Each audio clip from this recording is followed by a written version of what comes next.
Hindi mo pwedeng tanggalin yung pagdududa ng mga tao na baka kayo-kayo lang mananalo dyan. This person, kasi multiple in a month eh. Every month, multiple. So at same price mind you, same price. Sana man lang kung magkaiba-iba. So dapat ang tawag ko dito si 225,000 man. So that's why I need that person here sa next hearing, Mr. Chair. Gusto mo manalo ng 225? Pumunta ka ng Butuan, tumaya ka ng 500 pesos, malaking tsansa mo. Butuan lahat yan. Kontakin mo si person B, paturo ka sa kanya kung paano manalo ng 225. Kayang-kaya niya. Kita mo naman, no? Gusto ko po ipatawag COMSEC through the PCSO cooperation the following names. Nituda Antonieta. And then Rayal Jim J. Sualio. Sampo lamang po ito. And Lahara Rolando. Why? Isa sa kanila, halimbawa, noong July, 1, 2, 3, 4, 5, 6, 7, 8. 8 times nanalo ng 225,000 pesos. August, 9 times nanalo ng 225,000 pesos. September, 2 times nanalo ng 225,000. Tig to 225,000 pesos. October, 1, 2, 3, 4. 4 times nanalo ng tig 225,000 pesos. November, 9 times nanalo ng tig 225,000 pesos. Or excuse me, in fact, yung pinakalas, nanalo siya ng 450. So, December, 4 times nanalo ng tig 225,000. So, nandun yung uniformity na every month, tinatamaan niya yung tig 225,000 pesos na premyo. Okay? O August, tig 225,000 naman, 9 times. So, this amounted to 8.3 million. Actually, 9 million to eh. Tama? 9 point something million. So, ano po yung probability na one person will hit many times in the period of 6 months with the same amount? Your Honor, yan po yung sinasabi kong lotto agent na pinakikiusapan ng mga kanyang bettors, and definitely when he goes to the branch, kasi 10,000 and below, kaya pa po yan ng outlet. 10,000 and above, up to 300,000 pesos, he has to go to the branch. Pag kayo pa, ang branch po normally, nasa Kapitolyo yan eh. So kung nasa malalayo kang lugar, ang logical po and practical way is to talk to your most likely suki muna, pakisabay na ito. In fact, we invited that yung sinasabi niyong tao for today at sabi niya hindi siya makakapunta. Nagpadala na lang po siya ng video. If you care to listen to her video, Yes. para po natin, meron po kaming video ng ano niya. Yes. And also, And then with that, if I may add, kaya nandito yung BIR, bakit ang TIN number niya ay 0000? 6 months na siya nanalo, several times, multiple times, at 225,000 each time na siya manalo, na umabot na ng 9 point something million, and 0000 pa rin ang TIN number niya. Mamaya yung BIR will explain to us how did it happen.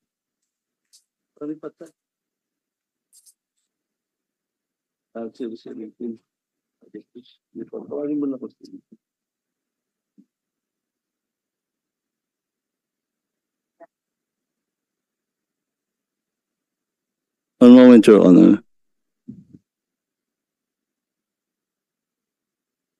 COMSEC, gusto ko yung mga pangalan na binanggit ko. I want them to be here sa next hearing and to explain to us kung talagang agent sila. And then kung agent sila, then bakit kung sila ay nagka-claim on behalf of some people o suki nila, whatever, then why are not they paying taxes? Kasi dapat yan, nakalagay ang TIN number nila rito. Tama ba ako, BIR? Nakalagay po dapat yung TIN nila. Exactly. Pag 00, ibig sabihin po, hindi po sila naglagay ng TIN nila. So, binawasan sila ng tax ng PCSO, saan nire-remit yung tax na ibinawas? Kasi PCSO is obliged, Sa amin. di ba, na magbawas ng tax. Halimbawa na lang, okay, habang nag-usap sila, hindi naman lahat may TIN number. Anong proseso BIR? Kunyari ako, ordinaryong mamamayan, o ordinaryong mamamayan naman talaga nanalo karamihan sa PCSO, at nanalo ako, say 225,000. Pupunta ako sa PCSO na wala akong TIN. Ano ang dapat proseso ng PCSO para makapagbayad ng tax? Ako na nanalo ng 225,000. Dapat po pag-register po muna siya. Kasi po magbabayad po siya ng tax, mag-withhold po si PCSO. Dapat po make sure nila na rehistrado po muna yung individual. So paano kung wala akong tax pagpunta ko sa PCSO? So paano kung wala akong TIN pagdating ko sa PCSO at may hawak-hawak ko ng winning ticket worth 225,000? What is the procedure per BIR? Well, sa amin po, since mag-withhold siya, mag-file po siya ng form, kailangan may TIN po yun. Kung wala po, i-require po muna si taxpayer o yung nanalo, si winner po, na mag-register po kung wala pong TIN. Kaya nga, pero di ba there's such a thing na magbibigay siya ng temporary TIN number? Wala pong... Kasi kung maghintay pa ng several days before mabigyan siya ng TIN sa kanya makiklaim yung kanyang price, dito papasok itong magkakaroon ng maraming tinatawag na fixer or rediscounter. Ang TIN naman po, Mr. Chair, 1 day lang po, mabilis lang po. One day. Yes po. Punta lang po sa district office, pila lang po. Tapos, depende po sa traffic po ng tao. Pero for example, sa Metro Manila po, within 20 minutes, nakakakuha na po agad ng TIN yung individual po. Pero, mamaya sa PCSO ang tanong ko, pero wala ba kayong tao sa PCSO na naka-standby doon para sa mga winners, turuan sila, i-guide sila, i-process yung kanilang team doon sa mga walang team, nang sa gayon, hindi na pupunta sa mga tinatawag ni Mr. Robles sa mga agents at para ibigay yung kanilang winning ticket? Wala po, Mr. Chair. Pero meron na po kaming ngayon online, na madali na lang po mag-register po. Okay. Pero hindi tama itong nangyayari dito na lahat ng mga multiple winners 0-0 ang TIN. So may discrepancy rito, may problema rito. As you can see it, Mr. Tibayan. Mr. Chair, yes po. Although may sinample test po kami, yung mga ibang 0-0 po, may TIN po sila nung verify po namin sa system. Pero merong iba na wala. Meron po talaga. Okay. Sige. Your Honor, if I may, Attorney Patsyagi, sir, or AGM for the finance. Good morning, Mr. Chair. Yeah, already. Good morning. As regards the alleged absence of the TIN, Your Honor, we have actually the TIN supplied by the winners. And that's part of the certificate of creditable tax withhold at source submitted to the BIR. Mr. Arnel Casas, I have a copy Your here. Honor, Attorney Patiag, sir. Patsyag, Larry Patsyag. Pakipalitan na. Pakipalitan. And then pakilagay dito para makita kang pangalan para they will be identified properly. Diba? Siya po ay si Attorney Attorney Lauro Patiag, Your Laura Honor. Patiag. Okay, ano po yung inyong position sa PCSO? Sir? I'm the AGM for the management services sector, Your Honor. Very good. Thank you, sir. Thank you, sir. Sir, sa lista na meron kami, July 2023, 2,619 bettors ang nanalo. Number of bettors with TIN numbers, 271. Ano po nangyari doon sa difference? Sila ba ay nakapagbayad ng tax? Yes, Tutuloy ko po, August 2023, 2,786 ang mga nanalo, 248 lamang ang may TIN. September 2023, 2,603 ang nanalo, 225 lamang ang may TIN. October, it goes on and on and on. So, ano nangyari doon sa mga walang TIN? Were they given TIN numbers and were they able to pay taxes sa BIR?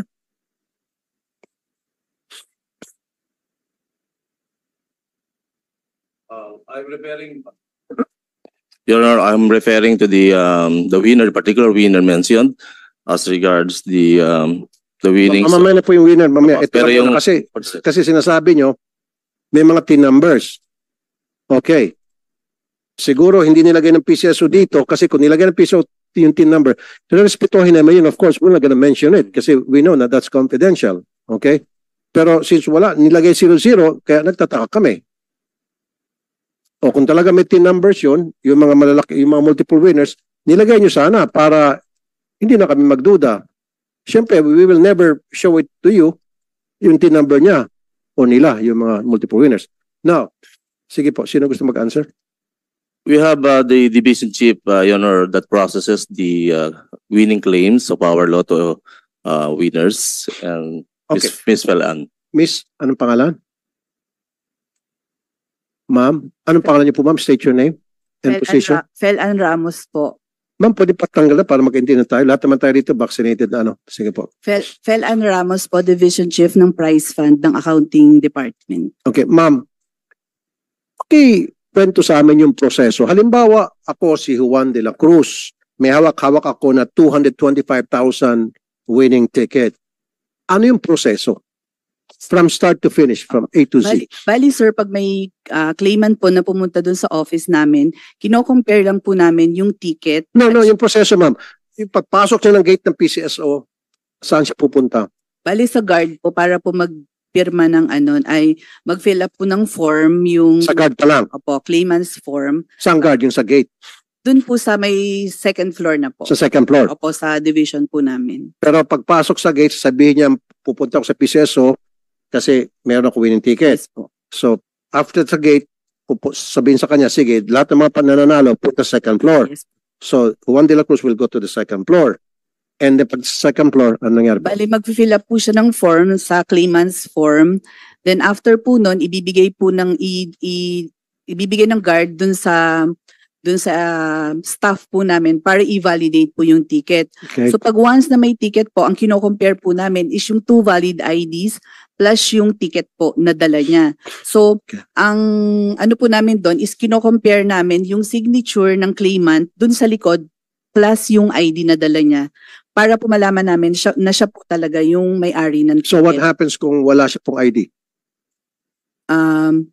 Sir, pinapaprovide po namin siya ng ano ng ID. Hindi, kaya ma'am, hindi naman po lahat ng tao may ID. So, paano kung pumunta siya, sabihin niya, wala akong ID, mahirap lang ako. Required po talaga, sir. So, Required. kailangan po talaga siya mag-produce ng 2 valid IDs. Okay, sige. So, wala tayong problema dyan. So, required ka, kailangan meron kang 2 valid IDs, government IDs to, ano? Yes po.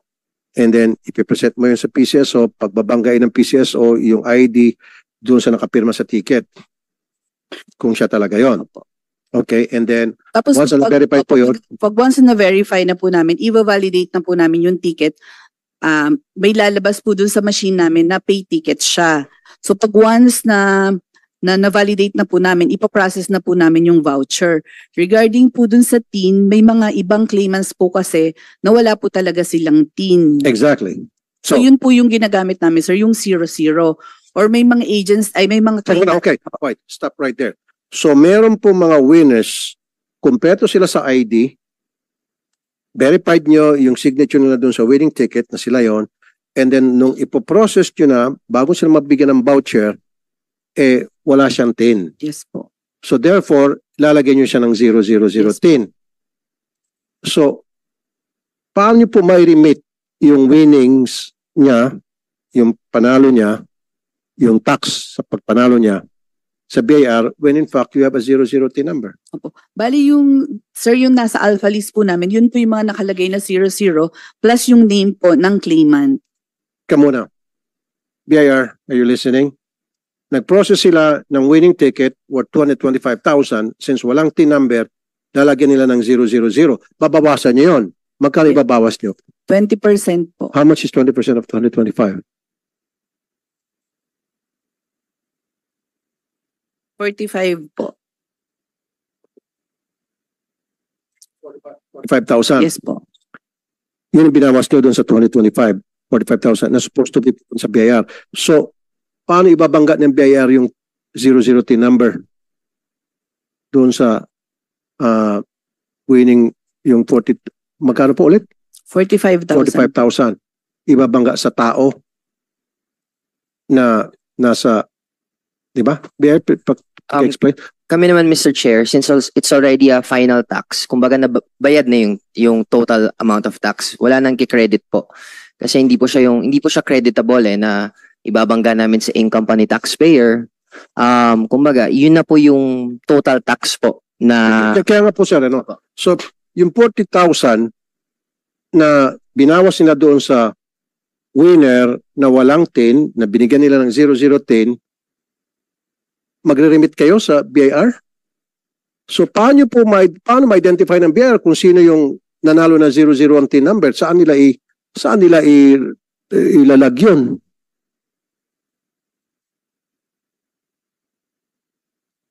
BIR. How can that happen? So, Juan de la Cruz, 40,000, 0000. Paano po? well, technically, Mr. Chair, hindi namin exactly mababangga kung lalo na kung may multiple names na makakapangalan po. Kasi ang pinaka-identifier po talaga namin is yung TIN ng individual. So, ano gagawin niyo po doon sa mga tao na pinawasan ng buwis daw ng BIR, ng PCSO, at isinabit sa inyo pangalan with 0010? Ano pong ginagawa niyo? Nangyari na ho ba yan sa iyong experience? Does that happen? It never happen or it happens many times? And kung nangyayari po yun, ano yung ginagawa niyo doon kay Juan de la Cruz na 0010 at marami sila at nagbayad ng mga taxes? What do you do with them? Kung totoo yung sinasabi nila. Kami kasi, Mr. Chair, what we do is, may mga, First of all, sagutin mo, nangyayari ba yun? Yung sinasabi niya, consistent ba yun? Sinasabi niya? when, based sa records po, marami po talagang 000 nangyayari po. Sinasubmit sa inyo ng PCSO. Yes po, meaning blank po yung TIN na sinasubmit po sa amin. So what do you do with those winners na 000 ang tin? So paano ibabangga yun sa sa Well, hindi na tao po, na samantalang wala naman tin? Ang tin naman yung pinaka-identification, tax identification ng isang taxpayer. opo, So ano mangyari dun sa pera? Kung inaamin mo pala meron. So saan napupunta yung pera ng mga nagbabayad ng tax using the 0010 number? yung tax po, nare-remit po sa BIR, nababayaran naman po sa BIR. Kaya nga po, pero kanino po ibinabangga, wala naman tin number. Di ba dapat yung ibinibigay na winnings, yung taxes, mga tax doon sa winnings, ibabangga yun sa tao na nanalo, na may tin may tin number. Since wala itong tin number, kayo nang gagawa ng tin number doon sa 00? Hindi po. May mga instances, Mr. Chair, check po namin kung meron talagang TIN. Kasi minsan po, napansin po namin, wala nga pong sinasubmit si PCSO and then, nung dinouble check po namin, may TIN naman pala yung individual. Okay, sige. Yung wala po talagang tin, nagsasabit ang PCSO ng walang tin Opo. na bayad na tax mula sa winning sa loto. Ano pong ginagawa nyo? Yun, Doon. Mr. Chair, hindi namin ma-identify talaga kasi wala po talaga siyang TIN. So ano ginagawa nyo po doon sa perang yon? Yung na-remit sa amin po, counted pa rin po as collection kasi may nanalo pa rin po and may tax pa rin pong dapat bayaran dun sa panalo. Counted as collection. Yes po, opo. Okay. Kasi, opo. So napupunta pa sa kaban ng bayan. Yes po, Mr. Chair. Okay ako dyan. Pero tulad sinasabi ko kanina, ang daming multiple winners na walang tin at base po sa record ng PCSO, libo-libo po ang mga nanalong bettors pero hindi po tumutugma, daan lamang po ang may tin numbers. Example, July 2023, 2,619 nanalo, 271 lang may tin. Yes, Mr. Chair. Actually, for those who are taxpayer po talaga, there is already a TIN for the taxpayer. Meron po kasi talaga mga winners na hindi naman talaga sila yung may fixed income or may business. That's why wala pa silang tinatawag na TIN. And in that case, they will not be able to claim the same deduction or withholding tax as a creditable for filing of their income tax return. Kaya po itong katulad po na isang winner natin na merong tin. So that winner can use that certificate of deduction as part of his documentation when he files the income tax return. Kino-consolidate po kasi ang income ng isang taxpayer and that this can be considered as part of his income but already deducted into 20% final tax. Okay, Miss Felian Ramos, tama? Ikaw. Why don't we do this para hindi mo magkalituan? Lahat po ng mga nanalo, dapat pag nag-submit kayo ng tax na binawas nyo doon sa winning niya, may number na. Sabi ng BIR, less than a day lang daw. So, dapat from now on, huwag kayo mag-submit ng 0010 sa BIR. Kasi diyan magkakaroon ng pagdududa ang lahat eh. Hindi mo pwedeng tanggalin yung pagdududa ng mga tao na baka kayo-kayo lang mananalo dyan. Di ba? Kayo-kayo at kayo-kayo mga nag-claim. Hindi niyo maalis. Kasi katulad nito. July. Grabe naman to. Sobrang swerte niya. Isang tao lang to. So, ito ay claimant. Obviously, for me, kung susundan ko yung sinasabi nyo, this is a claimant. This is not a winner. Tama ba? Inaamin nyo na po sa akin. Hindi, gusto ko pag-amin. This is a claimant. So, claimant, ang definition nyo, not necessarily the winner. Ako na po nag-fill in the blank kasi ayaw nyo diretso sa akin. So, agent ito. Na, on behalf of the winners, siyang puntahan. So, kumbaga, alam na ng mga winners na siguro may karatula sa bahay niya, kapag kayo nanalo sa loto ng 2025, dito kayo pumunta sa akin at babayaran ko kayo on the spot, wala nang abala. O baka may website dyan tingnan sa internet, kung may ganun na nag-o-offer, meron ba? Okay. May I acknowledge the presence of Senator Coco Pimentel, our Senate Minority Leader. Senator Coco, good morning po sa inyo. Thank you, Mr. Chairman. Hahabol na ako sa topic, Mr. Chairman, pero this is a very interesting topic. That is an earth-shaking discovery, Mr. Chairman. So we have to pursue this subject matter. Thank you. So tulad nitong si person B, okay, ang dami niyang panalo. So kung susundin po, Senator Coco, yung sinasabi ng PCSO dito, na claimant ito, so in short, agent, whether in pixel, okay, AMLAC, nandito yung AMLAC, may AMLAC tayo dito, ano? Okay. Or pwede rin ito ay taong nagmamoney launder. Diba?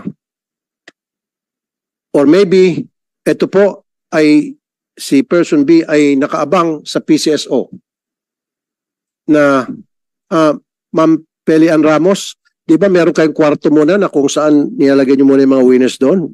Sama-sama sila muna mag-antay, waiting room? Yes po, sir. Okay. So baka itong taong ito, take a note, Ms. Felian Ramos. Can you please raise your right hand and repeat after me? I I, please state your name. Fel Anacela D. Ramos, Swear to tell the whole truth swear to tell the whole truth and nothing but the truth in this nothing but committee. the truth In this committee. in this committee. Okay, thank you. Okay, thank you, Ms. Felian Ramos.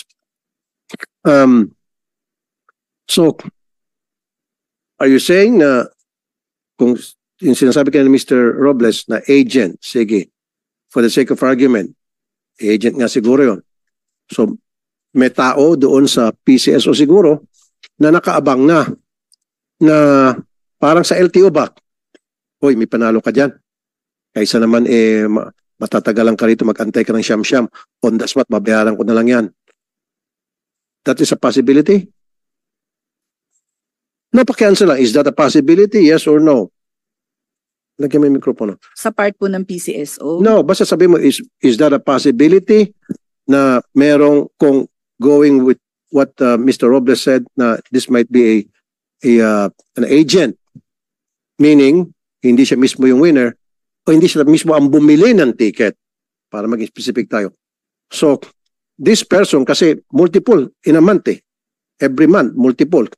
So, at same price mind you, same price. sana man lang kung magkaiba-iba. So dapat ang tawag ko dito si 225,000 man. Ito na dapat ang middle name niya. Ano bang game pala itong 225,000? Anong game ito? 3D, Your Honor. 3D. 3D. So na-hit niya palagi yung 3 digit. Well, as far as that... So ibig sabihin, that- siya ay pang 3D lamang na agent. Pag may manalo ng 4D dyan, walang pakialam sa'yo, baka ibang naka-assign dyan. Well, for that particular situation, Your Honor, the winner is the agent. The game that is very popular in that area in Mindanao is 3 digit. So is this person B, is from Mindanao? If you are referring to the person you have mentioned earlier, Mr. Chair, the 225,000 is the No, this person B. Siyempre, nagbigay ko ng mapangalan, pero nirumble-rumble ko. Pero yes, what? That's So you know what I'm talking about. You know who I'm talking about, right? So this person na nasa screen ngayon na multiple winners ng 225,000, except of course nung November, yung last day ng November, I don't know what day was that. 9 times siya tumama, 450,000. Ano ito 450,000 by the way? Anong game ito? Pinanalo na niya. That's 3D. 3D also, Mr. Chair. But dalawa po yan, kaya nga naging 450. Dalawa. Opo. So, pumunta siya sa PCSO, hawak-hawak niya dalawang ticket. Hello, PCSO, naisahan ko na naman kayo. Meron akong pinanaluan dalawang 3D, so ibig sabihin,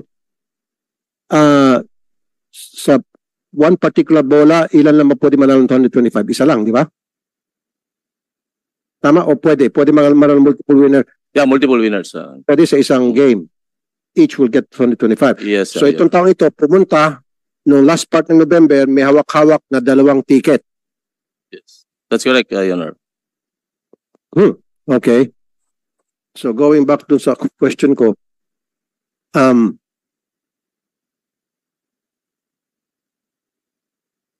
teka muna, 3D Lotto, first prize is 4,500 for every 10 peso bet. Teka muna, o nga naman, paano ba sa 225,000? Ikaw naman, sir. The bet is 500, Your Honor. Huh? The bet is 500 pesos.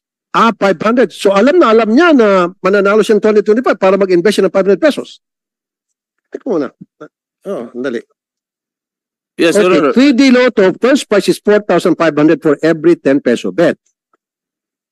So ngayon, para ma-reach itong 225,000, mag-bet siya ng 500 pesos for a certain number. So parang alam na niya na mananalo siya. Kaya siya nag-invest ng 500 pesos. At 8 times. Parang, di ba? In August. July.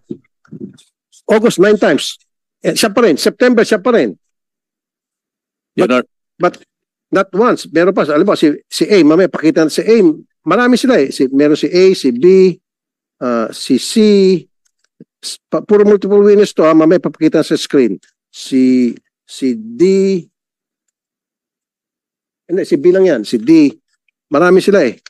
Si E. A, B, C, D, E. A, B, 5 multiple winners. Your Honor, may we request that the all these people, sandali, bago mo sagutin. All these people, tumaya ng 500 pesos. At lahat sila nananalo ng 225. So parang alam na nila, tataya tayo ng 500 pesos, wag 10 kasi pareha yan. 500 para 225 tayo. O tulad nitong si A, 126,000 ang pinanalo niya noong July. Tapos 69,000, 64,000, 32,000, 4 times. August 2 times, September 2 times, October 2 times, November 2 times, December 2 times. So, are you saying agent pa rin to? That's correct, Your Honor. In this regard, may we request the branch manager of the concerned branch that handles the claims of this particular person, Mr. Misael Hamak, Agusan del Norte Branch Office, Your Honor. Okay. Si person A, anong game po ito? Go ahead, Mr. Senator Coco. Yes, si person B kanina na-establish natin na 3D Lotto ang nilaro. Ito si person A naman na naka-flash sa screen. Ano naman ang laro nito? For that person A, Your Honor, he bet on 658 and 655. That's why the winning ticket is 14,600 and 100,000 pesos respectively. So hindi jackpot yan kung 658. It's not a jackpot. It's not a jackpot. Oh, Wala so, po kaming dalawang beses na numbers nanalo. lang. I think the person A Okay got po. maybe 3 to 4 numbers That's correct. or 5 numbers. Five siguro, numbers. 5 numbers. Okay. So, and person A is the actual winner who does not hit the jackpot but the lesser prices? O ano din siya? Or Agent. Your Honor. agent? Lotto agent, Siyempre yung mga, ito bang agent na ito, announced ba yan? Alam ba ng lahat na nagbibet sa Lotto na, uy, may agent na taga-kolekta para sa atin? Wala yata ako na I-encounter na gano'n na. Tsaka pagkatapos ay si person A, siya ang willing na siya ang declared claimant and then the taxes are applicable to that to person A. Yes, that's So that it's the tin of person A, he is the recorded taxpayer. yes, that's correct. It Okay. happened. Your Honor. And then when he gives the prize to the actual winner, magkano? That we do not know already, Your Honor, because that's the practice, Your Honor, in the provinces. Because actual winners would not mind to go to the branch office because it's malayo po ito, lalo sa head office natin. So the practice really is for the winners to approach their suki na lotto agent, and the lotto agent will accommodate for fear, of course, losing that suki. So yung kanina nating person B is a lotto agent. Yes, that's correct. Person A, is he or she a lotto agent? Lotto teller. In this case, lotto teller po ito pangalawa, Your Honor. Lotto teller. So, teka muna. Saan na tayo? Okay, baka Senator Dependent Lotto. kasi ako dun sa... Okay. Sige ba, Chairman, Yung, balik wala sa'yo. bang Lotto office sa region na pwedeng punta na they don't have to come to Manila para i-claim yung kanilang ticket na more than 10,000? Meron po tayong tinatawag na branch office sa bawat bayan, bawat probinsya. But the reality is that meron po tayong mga lotto agents sa mga far-flung areas. So for practical reason, ang lotto agents po natin is weekly nagpupunta sa branch office to submit their weekly report. No. What I'm saying is, so merong office sa lahat ng mga probinsya, ang Meron po. PCSO at yung mga syudad. Halos lahat po meron. Okay. So pwedeng pumunta doon yung mga nanalo. Yes, that's correct. So what you're saying to us here now is mas prefer ng mga nanalo, pupunta sila sa mga tinatawag na agent. Yes, yun nga po, for practical reason, may mga instances po sa ganyan na nakikiklaim sila, nagpapadala po sila ng winning ticket because they trusted the loyal bettors or customers ng ating mga So lotto. ibig sabihin, identified na sa Identified isang na po. lugar. Kunyari si Mario, itong agent na ito mapagkakatiwalaan. So lahat ng mga nanalo, putok na putok ang pangalan niya, imbis na pumunta sa opisina ng PCSO sa probinsya nila o sa syudad kung sa may PCSO, pupunta lang kay agent. That's correct. Pinagkakatiwala. Yun po.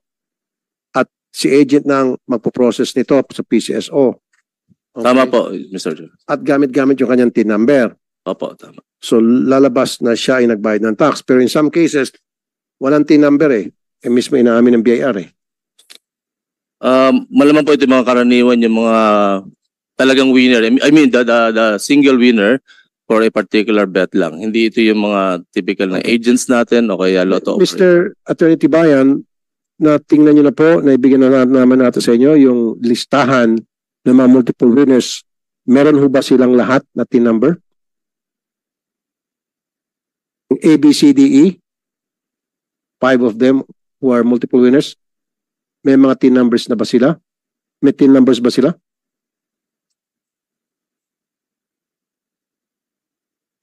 Wala pa po kami nakuha actual names po, Mr. Chair. Okay. Pero pwede po namin i-verify kung mapigay po sa amin now. Okay. So, gusto ko po, tingnan nyo itong si A, B, C, D, E, especially si B. Yan. Committee number yan. Kung yan ba talaga ay nagbabayad ng tax sa BIR. sa mga pinanalo niya. Okay. Pwede po mahingi, Mr. Chair, yung names. We'll submit it to you Okay ba? Sige po. mamaya pagkatapos. Senator Coco, may tanong ka. Mr. Chairman. So itong si person B na naka-flash ngayon dyan yung mga winnings niya, tinawag natin si Mr. Hamak. So branch manager of the area in Mindanao. Si person B is a Lotto agent within your jurisdiction. Ganun po ba yan? Ganun yun. Kaya that's why tinawag ka. Tama. Apo. Mag-out mo na. Place him under oath, Mr. Chairman. Can you please stand up? Mr. Hamak. Can you raise your right hand? I, please mention your name. Swear to tell the whole truth and nothing but truth in this committee. Thank you. Hindi, yan yung, wala mo na akong tanong sa iyo, Mr. Hamak. Ano pa? So, si person A naman, yung finash natin kanina, na mga hindi naman 3D but various lotto games yun, but short of jackpot. So definitely, yung mga winnings na yan is also concentrated in an area kasi lotto teller ito, supposed to be. So, tama po to, AGM, Patiag, yun po. Si person A. Yung mga winnings na yan, parang dito rin na determine natin yung kay person B na sa may Agusan area siya, ito rin, madidetermine din natin anong area ito. Yes, Your Honor, Opo. agent po siya sa NCR. Teller, sabi nyo, teller. Sabi mo kanina, teller. teller. Okay, so, kasi ang Lotto branch or outlet is authorized to pay immediately how much? Up to how much? Yeah, sige, si Mr. Hamak, alam mo yun. Permission to speak, sir. Up to 300,000 po. Sa branch po. Branch. The branch is the PCSO office, the branch. Yes, But how about the PCSO, the Lotto outlet? Pwede rin kasing mag-claim yata doon sa outlet. Yes, sir. Magkano? Below 10,000 po. Below Meron 10,000. silang cash. Okay, so sa branch. Okay, you have a branch. Yeah, where's your branch in Agusan del Norte? Saan yan? Butuan. Nasa City Hall po, sa Butuan, sir. Nasa Butuan, no? Okay, so ang gusto niyong palabasin, yung nanalo ng 225,000, he or she would rather, the real winner, he or she would rather entrust the ticket to the Lotto operator, who you call Lotto agent. Ano bang tawag na sa Lotto Lotto agent po. Lotto agent, no, yung may-ari nung tinatayaan. Yes po. So yung winner ng 225,000 in your area would rather trust the Lotto agent with the ticket to claim the prize for the person. Mahirap papuntahan yung opisina nyo just for the winner to get it personally. Actually po, Senator, if I may, the main means of transportation po sa Butuan City is tricycle po. No, may mga maliliit lang na jeepney. At saka yung Lotto outlet niya po is located po around 15 kilometers po malayo. So hindi po ganun ka-accessible. So ibig sabihin, si person B, lahat ng mga pakilagay si person B. Si person B, lahat ng mga nanalo sa 3D puro sa Butuan? Yes. Wala nanalo sa ibang lugar? Kasi binigay sa amin ng PCSO puro person B. Hindi po namin Si person B saan nakatira to? sa Butuan City po. Okay. So ibig sabihin, napakaswerte naman ang Butuan. Mukhang palaging 500,000 ang taya, 500 pesos versus 10 pesos. Nag-guess nyo po? Kasi 200, para makuha niya yung 225 winning, yung July, alam mo, yung first winner, he or she has to bet 500 pesos. So, ibig sabihin, dyan sa Butuan, lahat ng mga tao dyan sa 3-digit game, ang binibet is 500 pesos. Ang lakas pala tumaya ng mga taga-Butuan. Kaya tinatamaan nila 225 every time. So that's why I need that person here sa next hearing, Mr. Chair. Whoever this person is, paki-explain sa amin kung sino-sino yung mga tao na binibilhan niya para diretso na tayo ng mga winning tickets na ang tinataya ay 500 pesos kaya tumama ng 225. Is this one person or many persons? At pala kung ganon, itong mga taong ito, sobrang pagkasugarol. Kasi 10 pesos lang dapat ang bet mo sa isang ticket. Parang sigurado na silang lahat na sila'y mananalo. That's why they have to bet 500 pesos. Kasi kung ako, ba't ako magbebet ng 500? Eh, hindi nga ako sigurado. Tsambahan yan, kahit na 3 digit. So baka nabigyan siya ng tip. Walang iniwan niya sa wedding. Pag nabibigyan ng tip, tataya ng winning number, nanalo. May tip ba ito si person B? O mga kliyente niya? Go ahead. Go ahead po. May I answer, Mr. Chair? Yes, sir. Actually, sa Mindanao po, ako, proud Mindanaoan din ako. Marami po talagang Ako rin po, taga sugarol. Mindanao din po Yes, ako. taga Sugarol. Even though at that time of High Alay pa po. No? Malalakas po talaga. May mga tao po talaga, lalo na may mga, maski na may mga business, nagtataya ng laki-laki. Now, yung sinasabi niyo So, sandali lang, sir. sir. So, you mean to say, puro Mindanao lang, taga Mindanao lang, ang nananalo ng 225,000 at 500 pesos ang bet nila each ticket. Wala sa Luzon, wala sa Visayas, kasi puro Mindanao lang nakita ko eh. Wala ko nakikita Nabibis sa ko lang, ibang sir, sa area ko po. Yung sa betting Kaya public. paki-explain, PCSO, bakit Mindanao lang, ano po yung sa inyo, Agusan? Bakit Butuan. sa Butuan lamang, ang merong multiple winners or nagbebet ng 500,000 at 500 pesos at nanalo ng 225,000 each time. Bakit wala sa ibang lugar? Bakit wala po sa Visayas? Wala sa Cebu, wala sa Pangasinan o sa Quezon, sa Yung iba, Sorsogon? Pwede, sir. Sir, Mr. Chair. Yung mga games po namin, sir, may mga games po na halos yun yung malakas at saka patok talaga sa isang lugar. In Mindanao, malakas talaga yung 3D. Okay. At saka meron pa ngang dati na 2D, yung last 2 ng sa illegal, yung last 2 ng 3D natin. Yun po pinakamalakas. Particular, okay. Yes, sir. Malakas po yung 3D. Okay. Oh. Accepted. Understood. Pero, kung saan man lugar itong si person B, napakaswerte naman ng mga tao doon sa lugar niya na palagi na is this one person, ito na lang 225. Kung halimbawa siya agent, one person nagpapalit sa kanya palagi o these are multiple people na tigpa 500 pag nagbet. Sabi mo nga sa Mindanao, malakas magbet yung mga tao. Okay, kung yun talaga paniniwala mo, sabihin natin, sugarol mga taga Mindanao, galing sa iyo yun. Dahil malakas magbet. Kasi dapat, normally, pag yung hindi malakas magbet, 10 pesos lang. Yes, sir. Nagbebet ng 500. So, are these multiple people? Upon interview po sa agent ako, yes po, hindi lang po isa. Pero paminsan, ayun po ang sabi niya. Kasi siya yung nag-supply po sa Ba ang hawak niya? An area. sa Butuan City po. Okay. So, ibig sabihin, lahat ng mga suki niya, malalakas magbet. Hindi po lahat, sir. May mga malalakas lang Kaya malakas nga yung Meron. magbet. 500 nga. Meron, Hindi na dinidisregard ng 10 pesos. Wala yan. Maliit lang panalo ko dyan. Pamalit. Sinasagad, 500. Yes po. Bakit 500 ang binibet niya? Kasi po, yung 500, yun yung pinaka-convenient na taya per combination, sir. Yun yung pinaka-convenient na taya na makaka-claim ka below 300,000.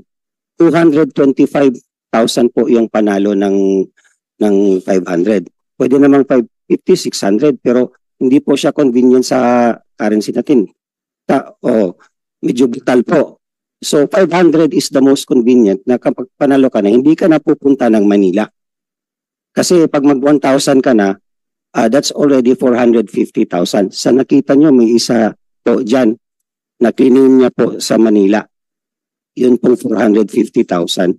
Kasi magpa-fly pa siya.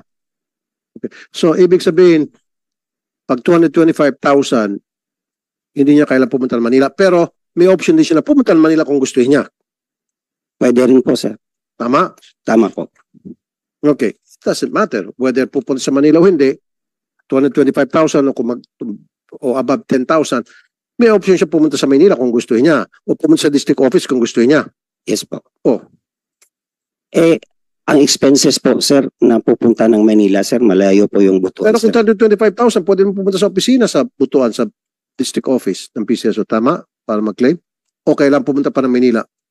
Sa branch office lang po yun. O, Yung pwede, sinabi di ko ba? kanina. O. Pwede Sa- pumunta. Yung 225,000 na sinabi ko po, yun yung clinim niya lahat sa branch office po. Kaya, So, mas convenient po eh. Oo. so, go ahead. So person B, meron siyang 450. Ano nangyari dito? Ang winning ticket ay 1,000 ang tinaya. Ganun pa ba? Kasi ang winning ticket 500 ang tinaya, 225,000. Ang story ninyo, si winner bibigay ngayon kay Lotto agent, si Lotto agent i-claim na niya sa branch, kaya sa reflected sa branch si Lotto agent ang winner. Ganun yun eh. Sa 450, ano po nangyari rito? Kasi parehong person B ito eh. So what happened? 1,000 po yung taya. 1,000 ang ticket. Okay. So, Mr. Chairman, ganun na nangyari. May nagbet na ng 1,000 sa area na yon, nanalo siya ulit sa 3D Lotto and then ulit, sinabi niya kay Lotto agent, paki-claim ito. Si Lotto agent ay hindi pumunta na sa branch office sa Manila na pumunta kasi lampas na sa limit. Tama? Tama po. Tama. So si Lotto agent ay pumunta na sa Manila, siya na ang nag-claim sa papers, siya pa rin ang winner kasi siya ang nag-claim. Ganun po ang nangyari rito. Ganun. So, tumaya ng 1,000 pesos sa 3D. Ngayon itong 3D, hindi ba to Mr. Chairman, when I say Mr. Chairman Juni Kuwan, hindi ba ito designed actually to cater to the small bettors? Ito yung mga 3D na supposed to be paano ba yung wetting noon? Ano ba yung wetting? Two numbers lamang wetting? Two numbers lang. So parang ito 3 numbers. Parang I thought this was to cater for those small bettors na mga 10 pesos, 20 pesos lang ang kaya na gusto nilang may chance manalo. Ito you're telling us that wini-wager now is more than minimum wage. Sino tinatayanan nila is more than the minimum wage sa area. Tama ba, Mr. Amak, anong minimum wage nato sa Caraga? Oh, siguro ganoon, more or less 500 siguro ngayon, with the increase na. Oh, katakot-takot na naawa yun. 500 pesos ang minimum wage natin and they're betting their minimum wage dito. They're supposed to be the small bettors itong 3D game eh. Oh. So, ganyan na nangyayari. So, ang next question ko pa nga, Mr. Chairman, Sir, after telegraph ko lang, but no need for an answer. acknowledge ko lang muna si Senator sige, Bato. sige. Senator Bato de la Rosa. Okay, go ahead. No need for an answer, but tatanungin ko sa susunod kumikita ba tong 3D games natin? Kasi yung ang tama. This is just one area, Mr. Chairman. Isang area lang, isang agent lang ito. Isang outlet lang bali ito. Isang outlet lang yan. Siguro in the future, sasabihin tatanong na natin sa PCSO, which of your games, kasi kaya nyo naman i-segregate yan eh. Ano yung taya sa game, ano yung payout ninyo, which of your games are making money and which are not making money. Okay, so maybe in some future time, i-follow up ko po yung tanong na yun. But please, gather the data necessary for the answer. Yes, Mr. Chairman. Yes, anyway, si person B, Senator Coco, papuntay natin sa next hearing para tanungin natin siya at lahat ng mga nandun, A, B, C, D, E, kakausapin natin, magpaliwanag sa atin yung proseso ng kanilang claim at paano, bakit sila nilalapitan and all. Senator Bato, meron po kayong opening statement? Wala, Mr. Chairman. Just would like to hear the hearings. I would like to hear the hearings. Baka masyado ng seryoso yung balitaktakan dito. Okay. Pumunta ako dito, baka may chance rin kung manalo ng loto. Matagal ako tumataya talaga ng loto. Hindi ka pa nanalo? Halos, nanalo ako ng 5 digits, right? Yes. Magkano? Malaki-laki rin ha. Gusto mo manalo Ha? ng 2025? Pumunta ka ng Butuan, tumaya ka ng 500 pesos, malaking tsansa mo. Butuan lahat yan. Kontakin mo si person B, paturo ka sa kanya kung paano manalo ng 2025. Kayang-kaya niya. Kita mo naman, no? Multiple, 8 times July, 9 times Galing mo August. niya. Di ba? Thank you, Mr. Chairman. Okay. Baka naman magaling na sa combination o baka marunong na siya mag-anticipate. Okay itong trading nito. Di ba? Kumbaga, meron siyang regla. Nireglahan niya siguro. Kaya nanalo siya. Now,